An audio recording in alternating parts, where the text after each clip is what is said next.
Have you ever felt like you're carrying too much, but you don't know what to put down? The world says, hold on, push through, be strong. But deep inside, something softer whispers, let go. This is not a story of escape. It's an invitation to return, to stillness, to breath, to the truth the Buddha discovered under a quiet tree. Nothing lasts, but in letting go, peace begins. Sit with me. Let's breathe through the noise and remember what it means to be free. Close your eyes for a moment and listen, not just with your ears, but with your whole being. Can you hear the sound of time? It's there. In the hum of your breath, in the distant rustle of leaves, in the silent shift of the light on your walls. Everything is moving, even when it looks still. That's the nature of things. We live in a world that promises permanence, but delivers nothing of the sort. Careers rise and fall, bodies age, love changes shape, and what once felt so certain quietly slips through our fingers like sand, and yet we resist. We hold on to people, to memories, to the idea of who we were or who we think we should become. We long for things to stay, but life doesn't. There is a word the Buddha used, anicca. It means impermanence. It is not meant to frighten you. It is meant to set you free. All conditioned things are impermanent. When one sees this with true wisdom, one grows detached from suffering. Dhammapada, verse 277. When we understand impermanence, not as an idea, but as a lived truth, we stop clinging. We stop trying to freeze life like a photograph that must never fade. Instead, we begin to see the sacred in change, in endings, in things we once feared to lose. I once knew a man who had built a perfect life on paper, a wife he loved, a home by the ocean, a job that paid well where others respected him. But every night, he lay awake in the dark, heart racing, mind spiraling, afraid, though he didn't know of what. And then, one autumn, everything unraveled. His company folded, his marriage ended, his father passed away. He said it felt like drowning in slow motion, but it was also the first time he had nothing left to hold on to. So he sat, not in a temple but in his bare living room, on a worn-out cushion, and breathed. One breath in, one breath out, over and over again. No striving, no fixing, just being. He told me it was the first time in his life he wasn't trying to outrun change. He was letting it move through him, and in that quiet surrender, he found a strange and sacred peace. Life is like the sky. Thoughts, emotions, people. They are clouds passing through. Some are light and playful. Some are dark and heavy, but none stay forever. And the sky remains vast and open. You are not the cloud. You are the sky. Can you feel that? Can you feel the space inside you that doesn't resist the coming or going? The space that simply allows? There's a teaching in Zen. Let go or be dragged. We're often dragged by our need for certainty, for control, for guarantees that don't exist. But letting go is not giving up. It's not resignation. It's trust. It's the quiet trust that life knows how to flow. If we stop fighting the current, look around you. That plant on your windowsill was once a seed. Now it grows or it withers, but it never complains. The body you dwell in is not the same as the one you had 5 years ago. Cells die, new ones are born. Every breath is an ending and a beginning. Even this moment, as you listen now, is already dissolving into the next. Isn't that miraculous? The Buddha didn't promise us a life without pain. He taught us how not to suffer from our pain. By seeing clearly, by not attaching, by understanding. What comes will go, what begins will end. And in that realization, we are free, truly free. So if your heart feels heavy tonight, if you're tired from holding on too long, sit down. Gently, let your shoulders fall. Let your jaw soften. Let your breath return home. Say to yourself, this too shall pass. Not as a way to numb, but as a way to bow to reality. You were never meant to carry it all, only to be present as it moves through you. Just like the wind, just like the waves, just like the stars that rise and vanish without warning. Let them come, let them go, and in between, just be. Let's pause here. Let the silence settle in your chest. Let impermanence feel less like a threat and more like a blessing, whispered in every moment you are still enough to hear it. Sit quietly. Feel the rise and fall of your breath. Feel the stillness beneath the noise. And now, feel. Whatever is present, don't push it away.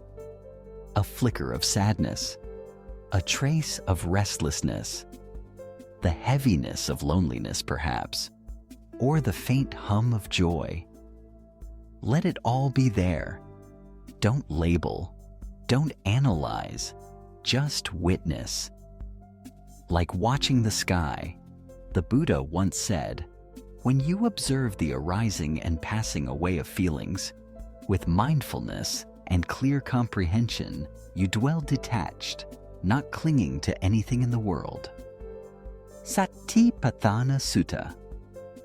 Emotions are like clouds, forming, drifting, dissolving. They may darken the sky for a while, but they never stain it. And you are not the clouds. You are the vast, open awareness that holds them all without judgment. There is a quiet art to watching the mind, to notice without reacting, to sit with what is, even when it aches, to let joy pass through without trying to grasp it, to let grief be grief without drowning in its weight. And in that space of pure witnessing, something soft begins to unfold. A tenderness toward your own heart. A woman once told me she was afraid of her anger. She said it felt like fire, burning, wild, dangerous. So she locked it away. For years, she smiled when she was hurt. She nodded when she wanted to scream. She swallowed every sharp edge of herself because she believed it made her spiritual. But repression is not peace.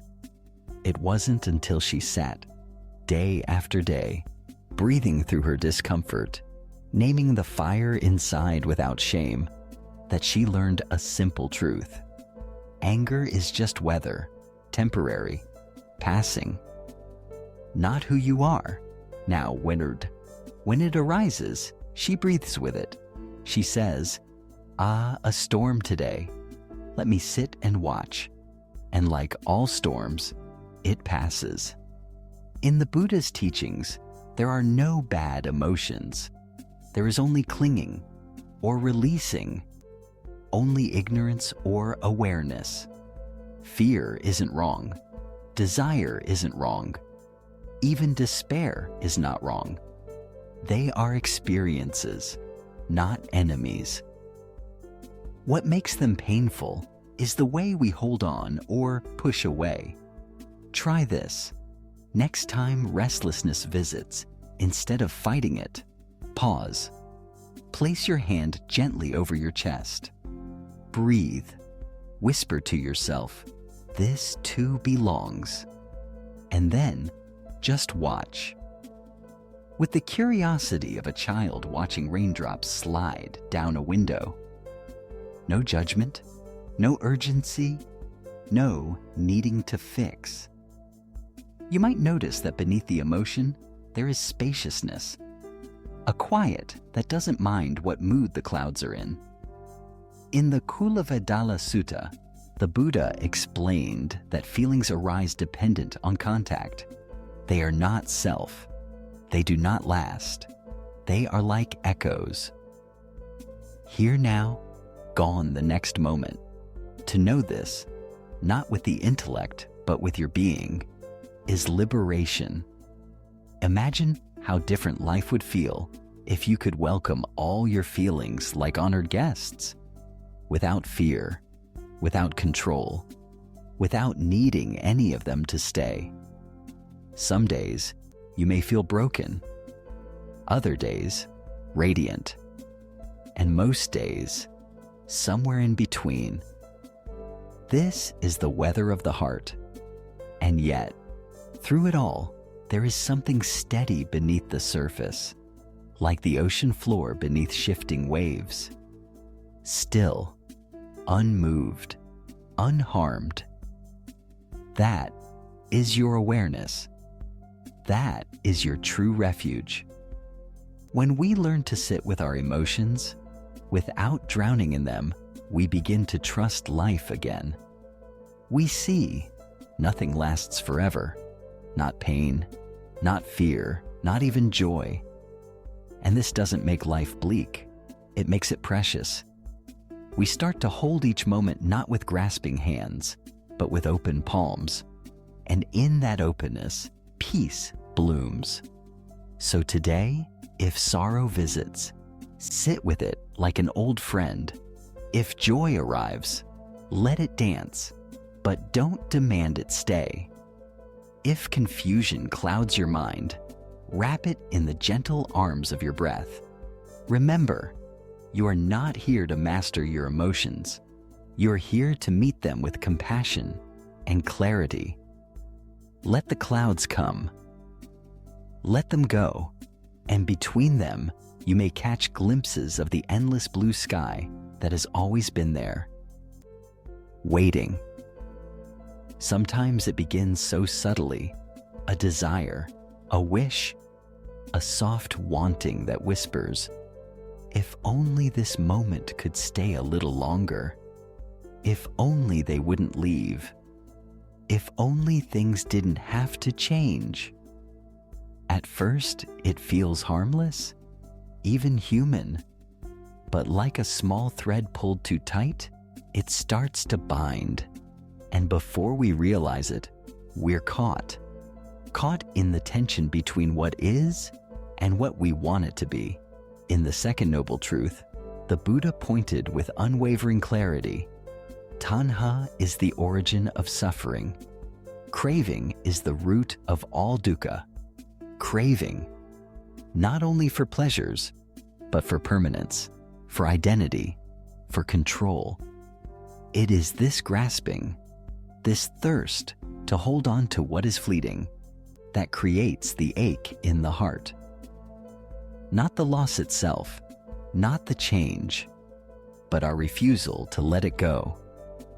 A young man once told me he couldn't sleep, not because of noise or stress, but because he kept replaying the last conversation with someone he loved, someone who had left.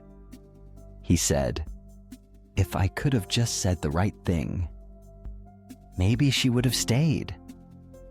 If I had done more, maybe things would have ended differently." Night after night, he clung to those moments, to her face, to the what-ifs. to the version of reality that never came to be. But the past, like a shadow at dusk, can never be held. And the tighter we cling, the deeper the suffering digs. Clinging doesn't always look like desperation. Sometimes it hides behind the familiar. The job we no longer love, but can't imagine leaving. The identity we've worn for years, though it no longer fits. Even our pain. We clutch it close because at least it feels known. And yet, what we hold on to begins to hold us. The Buddha taught this again and again. What is suffering? It is clinging to the 5 aggregates as self. Sankitena pankupada nakanda dukkha.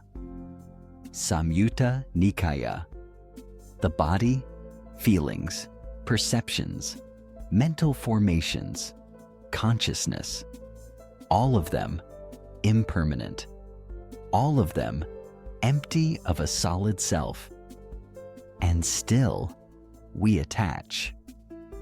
We say, this is me. This is mine. This must not change. But the river never stops flowing, and when we try to dam the current, we suffer. Let's pause here. Feel the breath, just the breath. Inhale and let it go. Notice how the body moves without your command, how the air enters and leaves without needing your control. This is the natural rhythm of life, rising, falling, coming, going. We suffer when we interfere, when we demand that joy stays longer, or that sadness leaves too soon. We suffer because we believe happiness means getting what we want. But true happiness, lasting peace, comes not from possessing, but from releasing. A monk once picked up a burning stick to stir a fire. The flames licked his hand, but he refused to drop it. Later, with blisters forming, he said, "I thought I could bear it a little longer. I thought it might give me more warmth." Isn't that what we do? We hold the burning thoughts, the heavy regrets, the unmet expectations, believing they will comfort us. But they only sear deeper into the heart. There is another way: to notice the moment of grasping, to recognize the hunger beneath it, and then to soften, to unclench the hand, to let the story fall away, to meet life without armor. You don't need to push anything away. Just don't hold on. Let joy pass. Let sadness pass. Let your name, your titles, your past float gently on the stream of now. And rest. You are not the thing you cling to. You are the space that sees it. When the Buddha sat beneath the Bodhi tree, what he awakened to wasn't some mystical revelation. It was the deep, direct knowing that nothing, absolutely nothing, could be owned. Not even this body, not even this moment. And in that letting go, he was free. So look at your life softly. Is there something you're clinging to right now? A hope? A wound? An image of who you should be? Breathe into that space and ask, if I put this down, what would be left? Maybe not less, but more. More peace, more ease, more of you. Freedom is not found in having. It is found in not needing to have. Like a hand wide open to the sky, receiving whatever falls, but holding nothing too tight. So let the clouds pass. Let the wind carry away what no longer serves. And sit, here now, with empty hands and a full heart. There comes a moment, quiet and unexpected, when the struggle becomes too much. You've tried, you've reasoned, You've held on, hoped, resisted, and still, things fall apart. So you sit, weary, and for the first time, you stop trying to fix it, not out of despair, but because something inside whispers, "Let it be." And in that stillness, a strange peace begins to unfold. Not because the world changed, but because you did. This is the beginning of surrender, not the kind the world speaks of, not defeat, not resignation, but the sacred letting go of control, of certainty, of the need to know. Surrender is not weakness. It is the courage to meet life as it is, with open hands and an undefended heart. The Buddha taught, "Whatever arises, let it arise. Whatever passes away, let it pass away. Know this and be at peace." Udana. Point 3. He did not ask us to conquer our suffering, only to see it clearly and to stop fighting what is. This is not passive. It is profoundly active. To bow before reality takes more strength than resistance, because resistance is easy. It's what we've done all our lives. To strive, to correct, to tighten every muscle in the face of discomfort. But what if? What if the path was not upward, but downward? Not in effort, but in stillness? I once met a woman who had spent years searching for peace. She'd read every book, attended countless retreats, lit incense every night, whispering mantras into the dark. But peace eluded her. Until one winter morning, her mother, frail, dying, held her hand and said simply, "You don't need to do anything, my dear. Just sit here. Just breathe with me." So she did. And in those final days, there were no mantras, no teachings, only presence, only breath, only silence. She said later, "I had been chasing peace like a goal, but when I stopped running, it was already there." Surrender isn't something you achieve, it's something you fall into. When the scaffolding breaks and you let yourself rest in what's always been true, you don't need to fix your life. You don't need to fix yourself. Can you hear that? You don't need to fix yourself. Just stop. Stop pretending you're broken. Stop believing your pain is a problem. Stop turning life into a project. Let go, and let life hold you for once.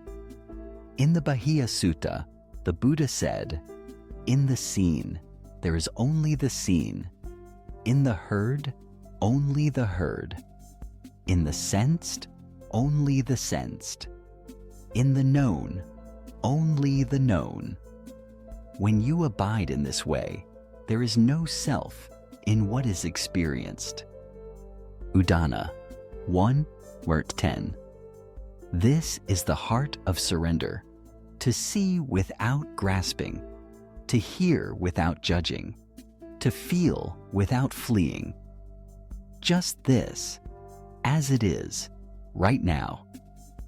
No interpretation, no embellishment, no story. In modern life, we are taught to strive endlessly, to optimize, to accumulate, to outperform. But inner peace comes not from gaining more, but from releasing the need to gain. A woman once said, "My whole life, I was taught to be strong, to hold myself together, to keep going, no matter what."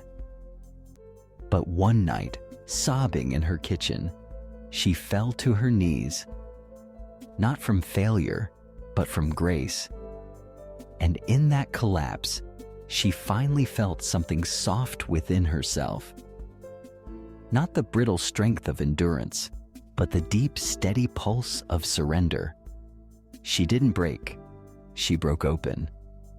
There is a gift in giving up control, a lightness that returns when we stop carrying what was never ours to hold: the past, the future, others' opinions, even our own expectations. Put it down, even for a moment. Put it down and breathe. Can you feel it? The weight slipping off your shoulders, the tension melting from your jaw, the breath deepening just a little. This is not a trick. This is not a technique. This is reality. When you stop interfering, surrender is not something you do. It's what remains when you stop doing. It's what's left when the storm has passed and you're no longer trying to rebuild the sky. So sit quietly, beloved one. You've carried enough. Let the river take what it will. Let the wind scatter what it must.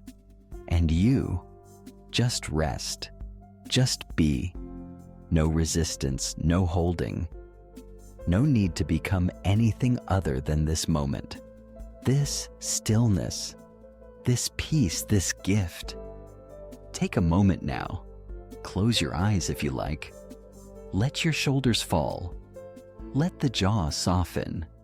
Let the weight drop from your chest. And breathe. Inhale, slowly. Exhale, gently. Nothing to force, nothing to fix, just this moment, coming and going. Through breath. In the Anapanasati Sutta, the Buddha taught a simple yet profound path. Breathing in, I know I am breathing in. Breathing out, I know I am breathing out. That's all. No long recitations, no complex rituals, just knowing the breath and returning to it again and again. In this knowing, we begin to feel what's always been true. Life moves, always, and breath is its rhythm. Modern life pulls us in every direction. Emails, notifications, unfinished conversations, a calendar filled with tasks, yet a heart aching for silence. We lose ourselves in momentum, rushing, reacting, forgetting. Forgetting that peace is not at the end of some accomplishment, but right here, woven into the rise and fall of your own breathing body. A man once shared with me how he would lie awake at 2 a.m., his mind spinning, his chest tight, his thoughts scattered like leaves in a storm. He tried music, he tried pills, he tried ignoring the thoughts, but nothing helped. Until one night, in sheer exhaustion, he whispered inwardly, "Just breathe." So he did, one breath, then another, then another. And while his problems didn't vanish, his war with them softened. He found a small island of stillness in the middle of the storm. Breath is like that, a refuge always near, but often overlooked. It doesn't need you to believe in it. It only asks you to notice. When you feel anxious, breathe. When you feel joy, breathe. When you're lost in thought, tangled in fear, pulled in 10 different directions, come back to this breath, to this body, to this life. Unfolding now. The Buddha didn't ask us to escape the world. He invited us to meet it fully. And how do we meet life? Through presence, through attention, through breath. The breath shows us impermanence, not as an idea, but as a direct experience. Each inhale, new. Each exhale, gone. No two ever the same, and yet we live as though things should stay unchanged. Isn't that the tension we carry? Breath reminds us everything changes, but not all change is loss. Some change is freedom. I once sat by the bedside of an elder monk.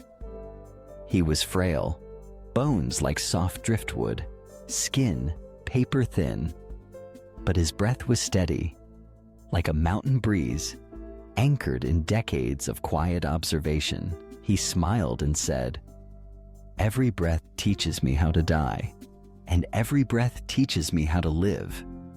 Then he paused. "Mostly," he whispered, "it teaches me how to let go." You don't have to retreat into forests or caves. Your breath is your monastery, your anchor, your teacher. It travels with you through traffic, through heartbreak, through aging, through uncertainty. Even now, as you listen, the breath moves through you without demand, without judgment. Can you feel it? The soft whisper of aliveness within your chest? Let yourself be breathed. Let go of needing to direct everything. The breath knows. Let it soften you. Let it slow you down. Let it walk with you through grief and guide you gently toward healing. One mother told me she used to get overwhelmed in the evenings. Children screaming, dinner burning, her partner distracted. Everything felt too much. Until one day, she stood at the sink, closed her eyes, and gave herself 10 conscious breaths. Just 10. She said it didn't solve everything, but it gave her a thread of clarity to weave her way back to calm. She called it her invisible reset. Sometimes, that's all we need. A breath, a pause, a return. You don't need a perfect life to feel peaceful. You only need presence, and presence begins with the breath. So when the world feels loud, breathe. When your thoughts run wild, breathe. When you forget who you are, where you're going, why it matters, breathe. And let the breath carry you back to what is simple, to what is true, to what has always been here. Waiting. Love, when it's soft, feels like an open hand, not grasping, not demanding, simply offering. But we rarely love this way. We say, "I love you," and what we often mean is, "Don't leave. Be who I need you to be. Make me feel safe." And so, love becomes tangled with fear, with control, with expectation. True love, the Buddha said, is not attachment. It is metta, loving kindness, boundless, unconditional, without strings. Just as a mother would protect her only child with her life, so too should one cultivate a boundless heart toward all beings. Metta Sutta, Sutta Nipata 1:8. No barter, no possession, no fear of loss, just the pure wish. May you be well, may you be free. But in modern life, we confuse love with holding on. We try to own it, to freeze it, to make it last forever. We say things like, "You complete me. I can't live without you. If you change, I'll be lost." But love is not completion. Love is presence. It is the ability to sit with someone, in joy or in pain, without needing them to be anything other than who they are. A woman once shared with me how she watched her partner slowly drift away, not through betrayal, but through change. Life pulled them in different directions, and though she loved him deeply, she felt torn apart by fear. "I can't lose him," she whispered. "He is my peace." But peace that depends on someone else is not peace. It's dependency. She didn't need to stop loving him. She just needed to stop clinging to who he had been and let him become who he was becoming. And in doing so, she became who she truly was too. This is the paradox. When we love without holding, love deepens. When we stop trying to possess, intimacy blooms. Like a bird that rests on your palm. So long as your hand stays open, it might stay. But the moment you try to cage it, it flees. Let love rest in your hand, not in your grip. The Buddha loved. He loved all beings, without preference, without possessiveness. He embraced orphans, comforted the sick, taught kings and beggars alike, but never once did he demand, "Be mine." Stay close. Don't change.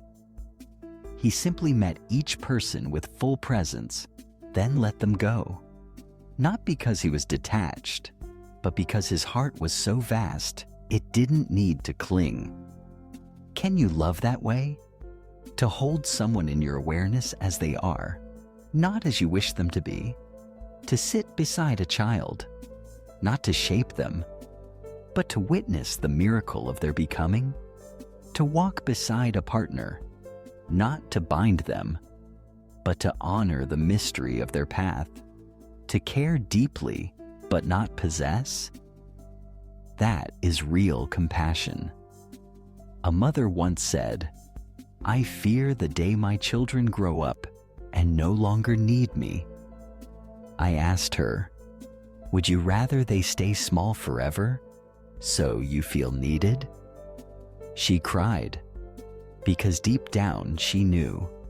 True love wants freedom for the other, even when it hurts, even when it means stepping back, even when your heart breaks open in the process.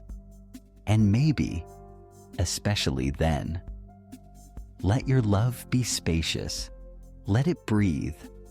Let it be the kind of love that doesn't tighten its fist when things change. The kind of love that says, "I will walk with you as long as our paths align, and when they part, I will still wish you well." To love without clinging is not to love less. It is to love more purely, with less fear, with less story, with more truth. You don't lose yourself in this love. You find yourself. Because compassion, real compassion, includes you too. It says, "May I be free. May you be free. May we both live lightly in each other's hearts, without chains." So pause now, bring to mind someone you love, and whisper inwardly, "May you be safe. May you be happy. May you be free." No need for them to hear it. No need for them to return it. Just offer it. As rain offers itself to the earth, as sunlight touches all things, and asks nothing in return. This is love unbound. There is a moment when the holding becomes too heavy, not because you are weak, but because the weight was never meant to be carried this long. The expectation, the disappointment, the grief that clings like mist to your skin.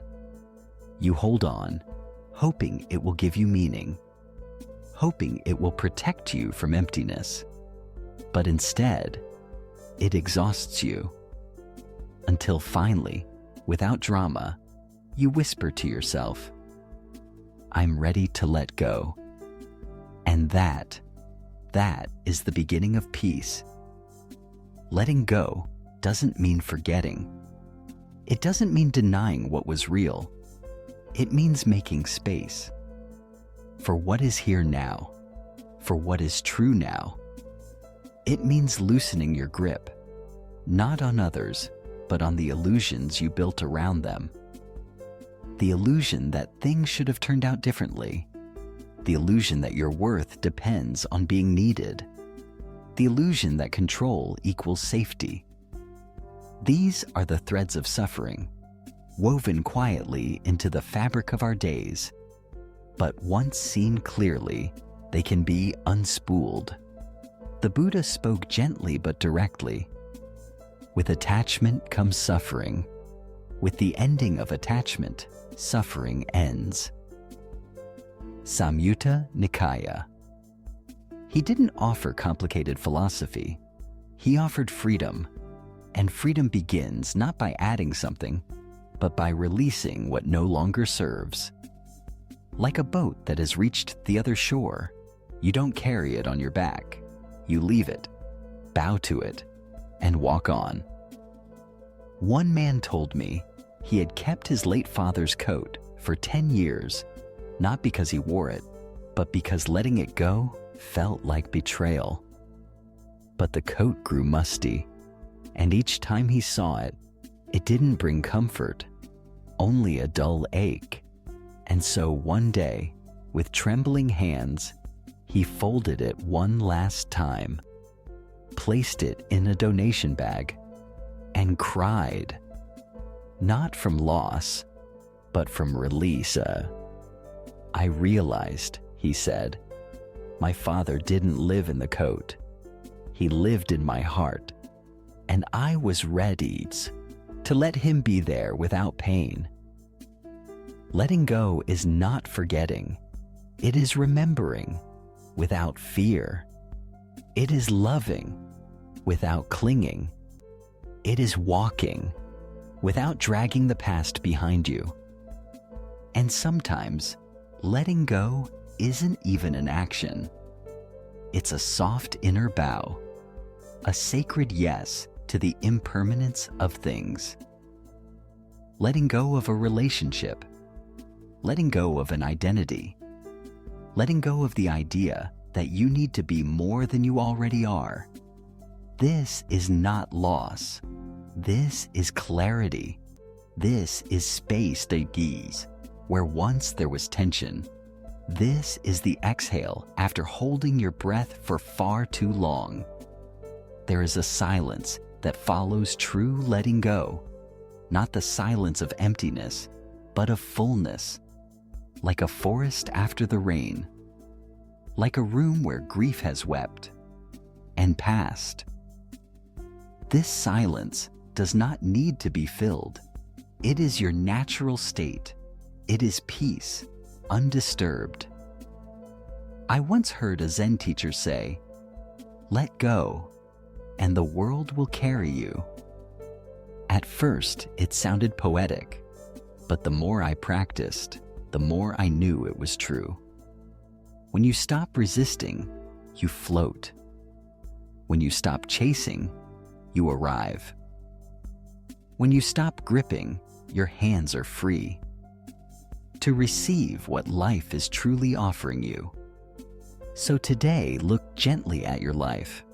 What are you still clinging to? What is already ended, but you keep replaying in your heart? A version of yourself? A love long gone? A future that never arrived? It's okay. You can release it now, not because you have to, but because you're ready. Letting go doesn't happen all at once. Sometimes it happens in layers, in sighs, in quiet awakenings that ripple through your ordinary days. A sudden lightness while walking, a tear that falls for no reason, a deeper breath, a softer gaze. These are signs, not of weakness, but of healing. The Buddha let go of everything, his kingdom, his attachments, even his sense of self, and what remained was compassion. Boundless, fearless, quiet compassion. You are capable of that too, not by becoming something more, but by shedding what isn't you. So now, take one full, gentle breath, in, out, and whisper to yourself, softly, truthfully, I'm willing to let go of the fear, of the striving, of the need to be someone else. And as you do, notice what rises in its place. Not absence, but presence. Not emptiness, but peace. The kind of peace that doesn't shout, it just is. It's been here all along, waiting in the stillness, waiting in the silence, waiting for you to come home. The path of stillness is not one we walk alone. If you wish to journey further with us, just know this space will always be here, waiting gently. You may subscribe, not for the sake of content, but for the continuity of inner presence.